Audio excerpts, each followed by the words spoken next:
皆様こんにちは、セリナです。今回は2024年一番使った最新の一軍コスメをメイクしながらご紹介していきます。2024年もたくさんの素敵な新作コスメが登場しましたが、こちらの動画では発売時期関係なく2024年一番使った最新の一軍コスメをメイクしながらご紹介していきます。ぜひ皆様の一軍コスメもコメント欄で教えていただけたら嬉しいです。こちらのチャンネルではメイクアップアーティストとメイク講師、そしてラピス認定16タイプパーソナルカラーコスメアドバイザーとアナリストの資格を持つ私がパーソナルカラーを交えた新作デポコスのレビューや似合うアイテムの幅をさらに広げるパーソナルカラーを使いこなすメイク提案をしていきます。パーソナルカラーを交えた2025年の春コスメのご紹介やベースメイクの比較動画などもアップしておりますので、気になった方はぜひチャンネル登録して動画もチェックしていただけたら嬉しいです。それでは早速始めていきます。それではベースメイクから仕上げていきたいと思います。下地はこちら RMK のロングラスティング UV ベースです。下地は下半期のベストコスメでも1位を獲得していたスックの新作や3月に発売されたディオール初のクッションタイプなども気に入っていてよく使用しましたが、今年の夏はかなり暑かったので崩れ対策としてこちらの RMK が大活躍してくれました。皮脂や汗崩れが気になる肌タイプなので、ベースメイクはとにかく崩れに強いアイテムを選ぶことが多いですが、こちらの RMK の下地は汗をかいてもベースメイクが浮くことなく綺麗に保ってくれて、皮脂が出てもテカらないというとても優秀なアイテムなので、今年の夏も大活躍してくれました。崩れに強いだけでも嬉しいのに SPF50 PA3+ の高い紫外線カット効果も入っているところがお気に入りポイントです。ではこちら側半分に実際に塗ってみたいと思います。こんな感じでカラーはついていないタイプなので、どんなファンデーションとも組み合わせやすいです。はい、こちら側半分に塗ってみました。カラーはもちろんパールなども配合されていないので、何も塗っていない方の肌と比較をしてもそこまで変化は感じにくいと思いますが、近くで見るとこんな感じで適度に毛穴や凹凸をぼかしてくれる効果があるって、肌表面の油分感を自然に抑えてくれている感じがします。適度な水分っぽさもあるので、肌表面はパサパサに乾燥している感じはしませんが、下地のみの時点でもベタつきを抑えてくれている感じがします。皮脂崩れが気になる肌タイプの方は一年中使いやすく、乾燥肌の方もかなり乾燥している時期を避ければ比較的どのシーズンにも使いやすいんじゃないかなと思います。続いてファンデーションを塗っていきます。ファンデーションはシーンやメイクによって変えることが多いですが、今年一番使ったのはこちらのイヴ・サンローランボーテのオールアワーズリキッドです。こちらのファンデーションは動画やコメント欄で何度かお気に入りのファンデーションとしてご紹介させていただいているアイテムですが、いろいろな種類がある中で一番手が伸びるアイテムです。こちらもとにかく皮脂や汗崩れに強いのと、厚塗り感は出ないのに毛穴や凹凸をきれいにフラットにしてくれるところが魅力的なアイテムです。なかなかメイク直しができないという時や絶対に崩したくないという時にたくさん活躍してくれました。その他、崩れ対策はしたいけれどもう少しラフな印象に仕上げたいという時はカネボウのコンフォートスキンフェア、もう少しツヤが欲しいという時はローラメルシェのトーンアップクッション、そして少し乾燥が気になるという時は新作のディオールのスティックファンデーションを使うことが多かったです。ではこちら側半分に塗ってみたいと思います。ローラーズリキッドはこんな感じで肌にピタッと密着してくれるタイプで、塗った瞬間から毛穴や凹凸をきれいにフラットにしてくれます。重ねていっても意外と厚塗り感が出なくて、適度に肌っぽさが残るところもすごく自然で綺麗だなと思います。はい、こちら側半分に塗ってみました。近くで見てもこんな感じで、この辺りにあったニキビ跡なども重ねると綺麗にカバーしてくれますが、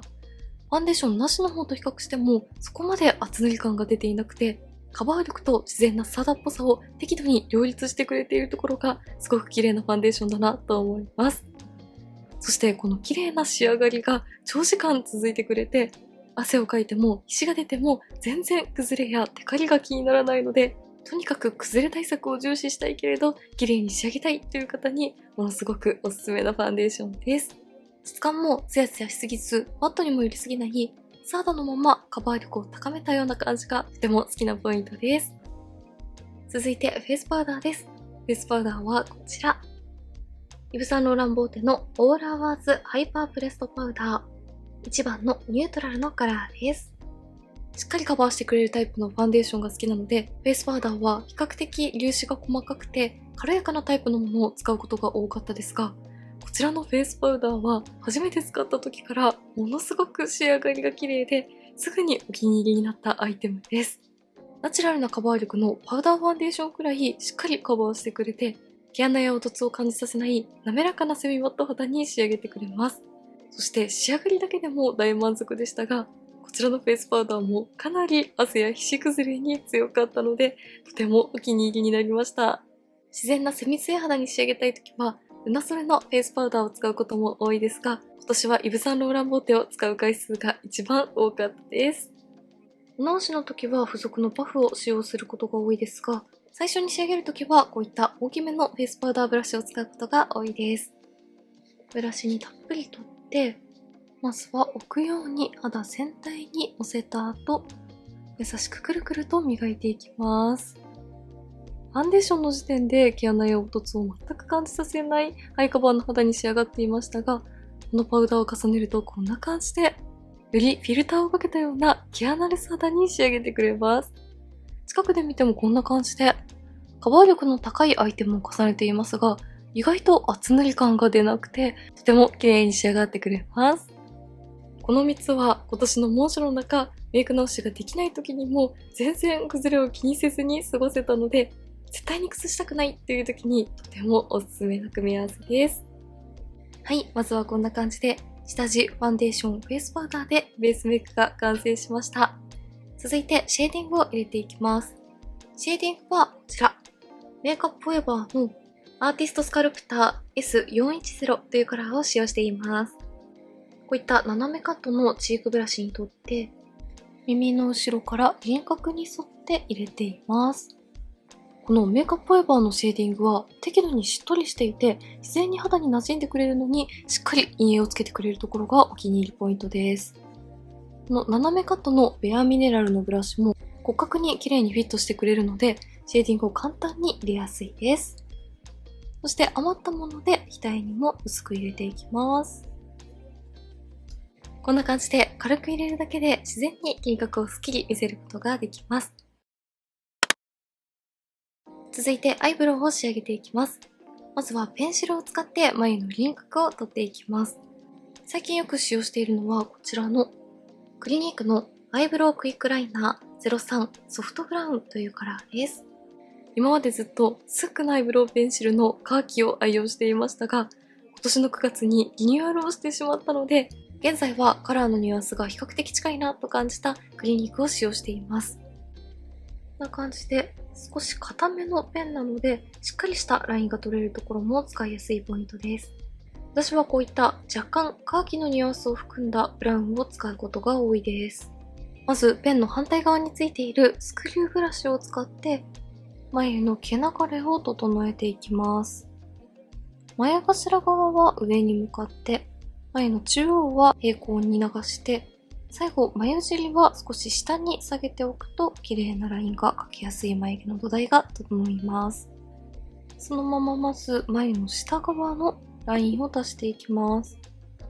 一本一本毛を足すようにこんな感じで軽い力で描いていきます。このペンシルは結構硬めなので、軽い力でもしっかりラインを描くことができます。続いて眉の上側の少し足りない部分を足していきます。眉の上の部分はあまり濃くしない方が自然に見えやすいです。そして最後に眉山から眉尻にかけてを描いていきます。眉の後ろ側のラインはしっかり取っておくと綺麗な形に見えるので、このラインはしっかり濃いめに取っていきます。目尻の延長くらいの長さまで眉尻を足して、眉の下側とつなげるように描き足していきます。こんな感じで、まずはペンシルで眉の輪郭部分を描いたら、再度後ろについているスクリューブラシで眉の描いた部分をなじませるようにぼかしていきます。この時点で一回ぼかしておくと、とても自然な眉に仕上がります。続いてアイブロウパウダーを使っていきます。ジェルスチャートのニュアンスプロパレット04を使用しています。この付属のブラシの毛足が長い方に左端のカラーを取って、眉頭から眉の中央部分までを埋めていきます。続いて右のカラーを取って、眉の中心から眉尻に向かってのせていきます。眉頭側を薄く眉尻に向かって濃くすると自然な毛のグラデーションに見えます。このカラーはベージュやブラウンにもほんのりパープルのニュアンスが効いているので、しっかりアイブロウに濃さは出したいけれど抜け感も出したいという時におすすめです。そして最後にエレガンスのフロッキーアイブロウマスカラ BR20 を使って仕上げていきます。こちらはアイブロウマスカラ特有のベタっと息がつく感じがしなくて、自然なふんわりした毛流れをつけてくれるところがとても綺麗でお気に入りです。何回もリピートしているアイテムです。こんな感じでアイブロウが仕上がったので、続いてはアイシャドウをご紹介していきます。アイシャドウはこちら。ディオールのディオール小三角ルール673レッドタータンです。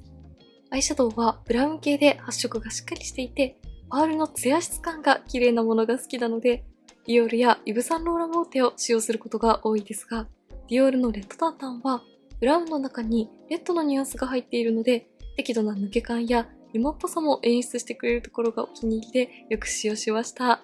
ベーシックなメイクも楽しめるので、いろいろなシーンで使いやすいところもお気に入りのポイントです。では、こちらを使ってメイクしていきたいと思います。まず、左下のカラーを指に取って、上まぶたのアイホール全体にのせていきます。このブラウンのパールカラーがとても可愛くて、しっかり発色するのに、ツヤめきがとても上品なところがすごく使いやすいです。グラデーションのベースに使うことも多いですが、簡単にアイメイクを仕上げたいときは、このカラー単色塗りで済ませることも多いです。中央と右上をディオールのバックステージアイシャドウブラシ S で合わせて、上まぶたの目尻3分の1にのせていきます。かなり発色がしっかりしているブラウンなので、目元を強調させたい方におすすめです。レッドを組み合わせることで、重い雰囲気にならなくて、絶妙なニュアンスをプラスしてくれます。そのまま下まぶたのまつげの際にものせていきます。下まぶたにも深みのある色を入れると目元が引き締まるので、こんな感じでしっかり引き締めることが多いです。最後に左上のカラーを指に取って、上まぶたの黒目の中心にのせていきます。深みのあるカラーでグラデーションを作った上に、こういったしっかりラメのあるカラーをのせるのがとても好きです。そのままアイラインも引いていきます。アイライナーはディオールのディオールショーオンステージライナーウォータープルーフの096サテンブラックを愛用しています。目尻に細く跳ね上げラインを描いています。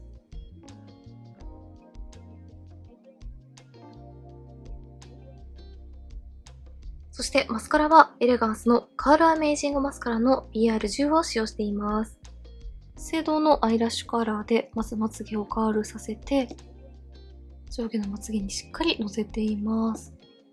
このマスカラはダマにならなくて綺麗なセパレートなのにしっかり長さも出してくれるところと、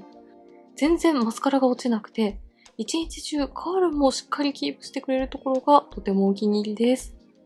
今年の2月に発売されたアイテムですが、すでに何本もリピートしています。下まつげの細かい部分も塗りやすくて、しっかり長さも出してくれます。はい、アイメイクはこんな感じで完成しました。目元にしっかり陰影感をつけてくれるブラウン系がメインになっていますが、レッドのニュアンスがしっかり効いているので、あまり重たい印象になりすぎないところが気に入っています。アイライナーやマスカラは仕上がりももちろんですが、機能性を特に重視していて、ディオールのアイライナーもエレガンスのマスカラも長時間綺麗なままキープしてくれるところがお気に入りポイントです。続いてはチークです。チークはこちら。スックのブラーリングカラーブラッシュ05思いくれないです。チークはこういったエレガンスやジルスチャートなどのベージュ系のカラーで粉質が優秀なものを選ぶことが多いですが、スックの新作チークはしっかり発色してくれるのに頬の上で色が固まらずに綺麗に馴染んでくれるところがすごく絶妙で、発売以来使用する回数がとても多いです。他のパーツとのバランスを見て自然に仕上げたいときはジェルスチュアート、少し血色っぽさが欲しいときはエレガンスを使用することが多いですが、しっかり骨格を引き締めてメリハリのあるメイクに仕上げたいときにスックが大活躍してくれました。の中心から引き上げるように少し広めの範囲に塗ります。こんな感じで一塗りでもしっかり発色してくれますが、全然カラーがたまらないです。従来のチークよりもオイルの配合量を少なくしたとのことで、フェイスパウダーのような感覚で使えます。はい、両方の頬に塗ってみました。暗くなりすぎない程度に適度に深みのあるカラーで骨格をキュッと引き締めてくれていて、しっかり発色も楽しめますが、近くで見てもこんな感じで、ベースメイクで作った毛穴レス肌をそのまま保ってくれるような粉質の良さが魅力的です。ディオールのアイシャドウとのカラーのバランスも気に入っています。続いてこの上にハイライトをのせていきます。ハイライトはこちら。ベアミネラルのジェーンヌードハイライターオバールグローです。こちらは以前ベアミネラル様からギフティングいただいたアイテムですが、パールのしっとりした濡れツヤ感がとても綺麗で、最近よく愛用しているアイテムです。柔らかい粉質で肌なじみがいいのと、磨くようにのせるとツヤツヤな肌にしてくれるところがとても綺麗です。ハイライトブラシを使って C ゾーンに磨くようにのせていきます。こんな感じで、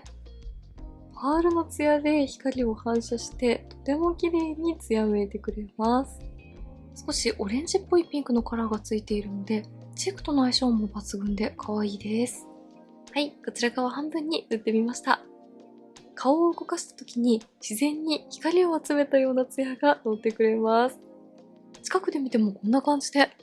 粉質がとてもしっとりしているので、パールはしっかり入っていますが、毛穴が悪目立ちしないところもすごく優秀で使いやすいポイントです。チークがふんわりしたマット質感なので、チークの境目にもかかるようにのせてあげると、遠くから見た時の光の反射がとても綺麗に仕上がります。最後はリップです。リップはこちら。プラダビューティーモノクロームウェイトレスリップカラースムースナイロンの P155 ブラッシュです。今までリップは落ち着いたトーンや少し深みのあるカラーを使うことが多かったですが、このリップは明るめのピンクカラーなのに絶妙に肌に馴染んでくれて、今年の2月にプラダビューティーが上陸して購入してからかなりお気に入りでたくさん使用したアイテムです。この1年間の中で一番使用頻度が高いコスメだったんじゃないかなと思います。はい、唇の上にのせるとこんな感じです。